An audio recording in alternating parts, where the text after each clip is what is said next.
Donald Trump is making significant gains according to the latest 2024 election polls, now dominating key swing states and even leading nationally.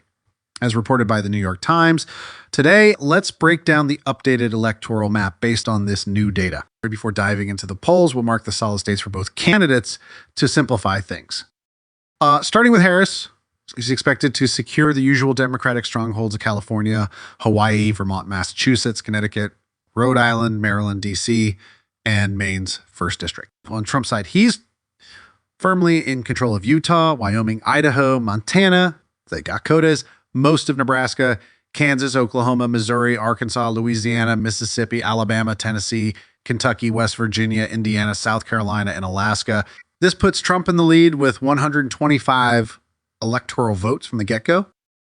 But before we get into the details, hit the subscribe button, like this video, and leave your thoughts in the comments. Thank you for your support. Now, the big news is from the latest polling updates, which are great for Trump. New York Times, Senna Research released fresh data for 3 key battlegrounds, Arizona, North Carolina, and Georgia. In Arizona, Trump has surged ahead by 5 points, flipping a state where Harris led by 5 just a month ago. That's a huge 10-point swing. It's unlikely that Arizona shifted this drastically.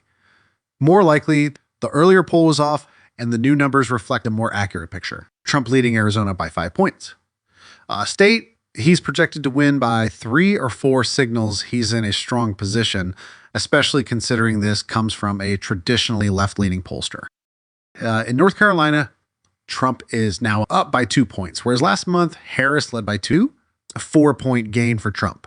In Georgia, Trump maintains a solid 4-point advantage, the same as before. These numbers gathered between September 17th and 21st show Trump leading in 3 critical swing states, Arizona by 5, Georgia by 4, and North Carolina by 2.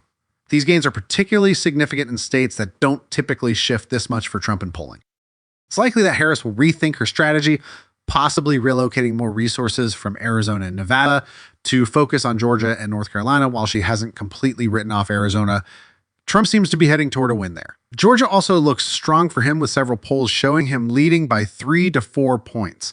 Even traditionally Democratic-leaning polls are acknowledging Trump's advantage in Georgia. North Carolina is another key state where Trump is performing well, as he won it in both 2016 and 2020. Polling indicates that he's doing even better now than in 2020, where he won by just over 1.5 points. In 2016, he took North Carolina by 3 points, and the trend suggests that the state will remain in his corner. Emerson polling also shows Trump with a strong advantage across multiple swing states.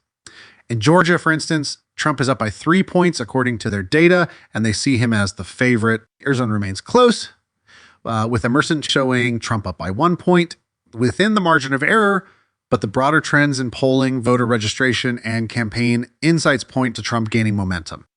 Wisconsin and Pennsylvania are shaping up to be tight contests, but Trump currently has a slight 1-point lead in Wisconsin, which is encouraging considering he tends to outperform polls there. If he continues this trend, he may not even need to outperform the polls by much this time around. Even if he only beats the polling averages by less than a point, he could secure Wisconsin.